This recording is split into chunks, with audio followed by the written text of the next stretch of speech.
कडे जाणार आहे. राज्याचे उपमुख्यमंत्री आणि तुमच्या पक्षाचे वरिष्ठ नेते अजित पवार हे टायमिंगसाठी प्रसिद्ध आहेत अमोलजी, परंतु आज त्यांनी पैशाचं सोंग आणता येणार नाही असं दौऱ्याच्या दरम्यान म्हणणं हे कुठेतरी असंवेदनशील नव्हतं का? नाही, हे बघा, संजय राऊत सांगतात म्हणून कोणतीही गोष्ट असंवेदनशील असू शकत नाही.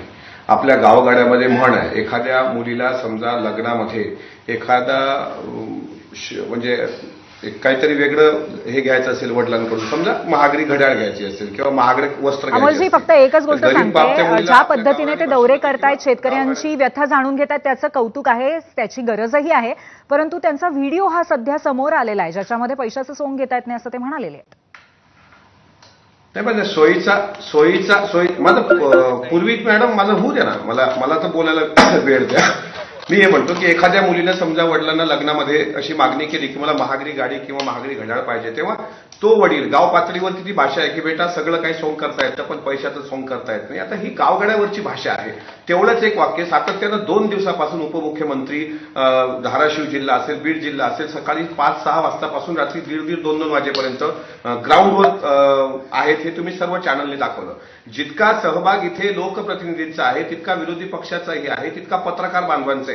काही पत्रकार बांधवांनी 1 दिवसाचा पगार पण त्यासाठी दिलाय. मात्र हे वाक्य मोडून तोडून दाखवायचं आणि मग आता पैशाचं सोंग आणता येत नाही. अहो, तुम्ही अन्वयार्थ कशाला लावताय? आणि ही गोष्ट खरी आहे ना की सगळी सोंग आणता येतात पूर्वी मॅडम, पण पैशाचं सोंग आणता येत नाही, हे वास्तव आहे. आपण एखादा व्यक्ती कर्जबाजारी असेल, मी माझ्या मुलीला कोरडा दिलासा देऊ शकत नाही की बेटी तुला आम्ही ते गाडी देऊ, कसं देणार आहे बाप? त्याच्यामुळे त्या गावगाड्याच्या भाषेमध्ये दादा बोलले, त्याचा एक वेगळा अर्थ राऊत साहेबांनी लावला आणि मग ते वादग्रस्त वक्तव्य कसं ठरू शकतं मला सांगा बरं? हे वादग्रस्त वक्तव्य ठरू शकत नाही. किंवा आरामांच्या काळात हागंदरी मुक्त गाव योजना होती. शहरातल्या लोकांना तो शब्द आवडला नाही, पण गावगाड्यातल्या लोकांना वाटलं हागंदरी मुक्ती गाव संकल्पना म्हणजे गावात. ह्या सगळ्या आलेल्या प्रतिक्रिया राजकीयच आहेत असं आपल्याला म्हणायचं आहे का? राजकीय हेतूनेच प्रतिक्रिया 100% हे राजकीय प्रतिक्रिया आहेत. ह्या सर्व प्रतिक्रिया राजकीय हेतूने आहेत. ओमराजेंना काहीतरी म्हणायचंय, त्यांच्याकडे जाऊया. ओमराजे जनतेमध्ये जाऊन त्यांचा एक क्षण. अमोलजी, मला आपल्याला इतकंच सांगायचंय की आपल्या महाराष्ट्रावर काहीतरी 2.5 लाख कोटीचं कर्ज होतं. आता ते कर्ज जवळपास 9 लाख कोटीच्या घरात चाललंय. माझं काय म्हणणं आहे की शेतकरी स्वतः जगण्यासाठी पैसे मागतोय. माझं काय म्हणणं आहे, एखादा प्रकल्प राहिला तर काय हरकत नाही, ह्या वर्षाचा दुसऱ्या वर्षी करेल, पण तो माणूस जगण्यासाठी धडपडतोय, त्याला ती मदत दिली पाहिजे. माझं मी तुम्हाला थोडक्यात उदाहरण पटवून देतो.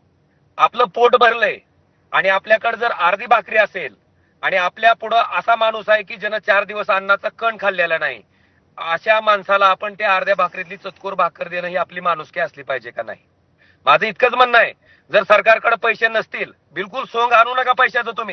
तुम्ही राज्यावर अजून कर्ज काढा, पण आज शेतकऱ्याला पैशाची गरज आहे. तुम्ही ती पैशाची मदत त्या ठिकाणी शेतकऱ्याला करा. आपण मला असं वाटतं की हे सगळे मुद्दे खूप जास्त भावनिकपणात आणि या बाजूला कुठेतरी दुसरं राजकारण होतंय का असं वाटतंय. मी पुन्हा येतोय अमोलजी तुमच्याकडे.